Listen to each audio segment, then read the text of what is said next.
మరొక అంశం సార్, రఫాడించిన చిరంజీవి మన Shankar Varaprasad cinema blockbuster hit. అంటే మెగాస్టార్ చిరంజీవి గారి సెకండ్ ఇన్నింగ్స్. రాజకీయాల్లోకి ఆయన వచ్చి రాజకీయాలు వదిలేసి మళ్ళీ సినిమా ఇండస్ట్రీలోకి రీఎంట్రీ అయిన తర్వాత ఈ సినిమా బిగ్గెస్ట్ హిట్ అనేటువంటి ఒక టాక్ ఉదయం నుంచి కూడా విస్తృతంగా వినపడతా ఉంది. రవి గారు, మొత్తానికంటే ఈ సినిమా హిట్ అనేది మెగాస్టార్ మరోసారి మెగాస్టార్ అని ప్రూవ్ చేసుకున్నారు. బ్రహ్మనాయుడికి ఎలా ఉంది? Super hit sir cinema. అంటే అద్భుతమైనటువంటి యాక్షన్, సెంటిమెంటు, కామెడీ, అదేవిధంగా డ్యాన్స్. అంటే 7-10 వయసులో కుర్ర హీరో హుక్ డాన్స్ అని కొత్తది. అవును, యా. ఇంతకుముందు షేక్ డాన్స్ ఆయనే తీసుకొచ్చారు. అవును అవును, ఇట్లాంటివి స్నేక్ డాన్స్లు, షేక్ డాన్స్లు. సో ఇక్కడ ఒకటి, అనిల్ రావిపూడి చిరంజీవితో వెంకటేష్ను కూడా కలిపి కామెడీ సినిమా తీస్తారన్న తర్వాత ఇంక ఎవరికి ఏమి డౌట్స్ ఏం లేవు. అది ఎలా ఉంటుంది, ఎప్పుడెప్పుడు దీన్ని ఎంజాయ్ చేస్తాము అని చూద్దామని తప్ప ఇంకోటి లేదు. ఎందుకంటే అనిల్ రావిపూడి ఆయన ఎలాంటి బూటకాలు పటాటోపాలు చెయ్యడు. నేనేదో పెద్ద గొప్ప ఇది చేశాను అది చేశాను చెప్పడు. నేను మీకు అందరికీ తెలిసిన విషయాలే మీరు అందరూ పొట్ట పగిలేటట్టు నవ్వుకునే విధంగా నేను తీస్తానంటారు. అందుకని F1 F2 తర్వాత మొన్న గత సంక్రాంతికి వస్తున్నాం. ఈ సినిమాలన్నీ కూడా ఎలాంటి ఇది లేకుండా ప్రేక్షకులను విపరీతంగా అలరించే. రెండవది, కుటుంబాలతో సహా వెళ్ళి చూడవచ్చు అనే ఒక ఇది కూడా వచ్చింది. అవును. సో మొదటి అన్నిట్లో చిన్న మెగాస్టార్లలో ఒక చిన్న మెగాస్టార్ని పెట్టేటప్పుడు, ఇప్పుడేమో అసలు మెగాస్టార్ను మూల విరాట్నే పెట్టి ఇది తీశారు. చిరంజీవి కూడా ఆయన యాక్షన్ హీరో అన్ని రకాల పాత్రలు వేసినప్పటికీ కామెడీలో చాలా స్పెషల్. అది బావగారు బాగున్నారా, లేకపోతే ఇంకా కొన్ని సినిమాలు ఉన్నాయి, మొన్న ఫంక్షన్లో కూడా చెప్తున్నారు. వీటన్నిటిలో ఆయన చంటేబాయ్ వీటికి ఇది చాలా సక్సెస్. అది కొంచెం అప్పుడు ఆయన ఇమేజ్ వల్ల అయినా కానీ, అందుకని ఖచ్చితంగా ఇది శంకర్ దాదా ఎంబీబీఎస్ కానీ కామెడీ ఇవన్నీ టైమింగ్ అంటారు కదా వాళ్ళు, విపరీతంగా నవ్వించడం, భయపడడం, అవన్నీ. ఖైదీ నెంబర్ 150లో కూడా కామెడీ పార్ట్ చాలా ఎక్కువ ఉంటుంది హీరోయిజంతో పాటు. సో ఇందులో కూడా అచ్చంగా అదే చేశారు. చాలా హాస్యంగా, చాలా నవ్వులతో ఇది ముంచెత్తారు. దానికి తోడు వెంకీ ఎంట్రీ ఆయన పేరు వెంకీ గౌడ అని ఒక పెద్ద ఇండస్ట్రియలిస్ట్ ని ఇంట్రొడ్యూస్ చేశారు. వచ్చి ఆయన పాటికి ఈయన పాడి ఆయన పాటికి ఇది చేసి, అంటే జనం హోమ్లీ కామెడీగా తీసుకోవడం ఇక్కడ చాలా ఇంపార్టెంట్. అదే నయనతార కూడా అప్పటి నుంచి ఇద్దరితో అలవాటు అయినటువంటి బాగా నటించడం తెలుగు ప్రేక్షకులకు సుపరిచితం కాబట్టి సూపర్ స్టార్ కదా ఆమె.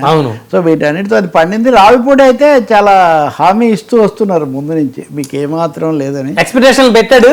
బట్ అవి రీచ్ అయ్యాడని ఇంకా ఎక్కువ కూడా అంతా అయిన తర్వాత దాటేసినా కానీ ఏమీ ఆశ్చర్యం లేదు. ఇప్పుడు చిరంజీవి రెండోసారి వచ్చాక వాల్తేరు వీరయ్య బాగానే హిట్ అయింది. ఇంకా మిగిలినవి కొంచెం నిరుత్సాహం కలిగించాయి ఫ్యాన్స్కు. అందుకనే కామెడీ రూట్ తీసుకొని ముందు నుంచి చిరంజీవి ఫామ్లో ఒకటే, నేను కమర్షియల్ హీరోను, కమర్షియల్గా నా ఫ్యాన్స్ని అలరించడానికి చాలా మ్యాక్సిమం ఏదైతే అది చెయ్యాలి తప్ప నన్ను సాటిస్ఫై చేయడానికి కాదు, నా ఫ్యాన్స్ని చేయడానికి అన్నది ఒక స్లోగన్. సో ఆ పద్ధతిలో చేశాడు కాబట్టి ఇది విజయం సాధించినట్టు స్పష్టంగా మనకు కనిపిస్తుంది. ఇంకొకటి కూడా చేశారు వీళ్ళు, అది నిజానికి తెలుగు సినిమాలు, భారతీయ సినిమాలు కూడా చాలా ఇంపార్టెంట్. అదేమంటే సినిమా ఇంకా రాకముందే దాని మీద రకరకాల రివ్యూలు రాసేసి రేటింగ్స్ ఇచ్చేటటువంటి ఒక దాని మీద కోర్టులో ఉత్తర్వు తీసుకొచ్చారు. బుక్ మై షో ఇట్లాంటి యాప్స్లో ముందస్తుగానే కామెంట్స్ పెట్టి ప్రిజుడిస్ అంటే ప్రేక్షకులను కొంచెం నిరుత్సాహపరిచే ధోరణి లేకుండా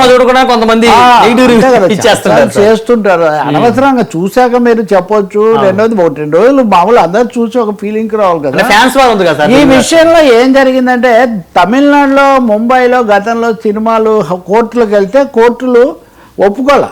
మాకేం ప్రాథమిక హక్కు, వాళ్ళకి తోచింది వాళ్ళు రాస్తారు, మీరేంటి అని. కానీ శంకర వరప్రసాద్ సినిమా విషయంలో మటుకు హైకోర్టు అనుమతి ఇచ్చింది.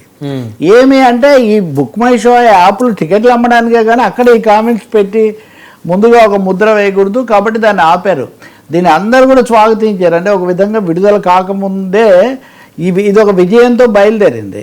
ఇప్పుడు కూడా చెప్పారు. మొన్న చిరంజీవి అయితే కనుక ఆ రోజు మొదట్లో పెట్టిన రిలీజ్ సందర్భంగా పెట్టిన ఫంక్షన్లో అయితే కనుక ఆయన ఎంత దీంతో మమేకమైపోయారో ఇంకా మా అందరు చూశారు. వాళ్ళ అమ్మాయి కూడా ఉన్నారు, ఆ రోజు వెంకటేష్ కూడా ఉన్నాడు. సో ఇట్స్ డెఫినెట్గా ఆయన ఫ్యాన్స్కు వినోదాల విందు, డ్యాన్సుల పసంద్ అన్నట్టుగా ఇది నడుస్తున్నట్టుగా ఉంది. శంకర వరప్రసాద్ ఏ రేంజ్కి పోతారో చూడాలి. దీంతో అనిల్ రావిపూడి కూడా మీరు చూస్తే సినిమా షూటింగ్ ప్రారంభం రోజే అనిల్ రావిపూడి తన టచ్ ఇచ్చాడు. ఏంటి, చిరంజీవి ఇలా రావటం అనగితే అంత వద్దు ఇంత చాలు అంటే ఫక్త్ చిరంజీవి మార్క్స్ సినిమా అని అది పూర్తిగా పండించాడు.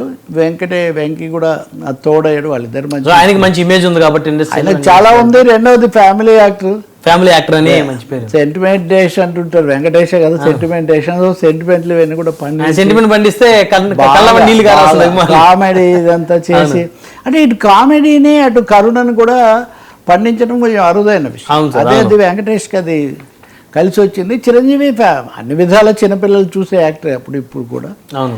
సో ఐ థింక్ ఆయన అభిమానులకు చాలా రోజుల తర్వాత మళ్ళీ మంచి తప్పకుండా ఆనందం దొరికింది. మరొక అంశం సార్,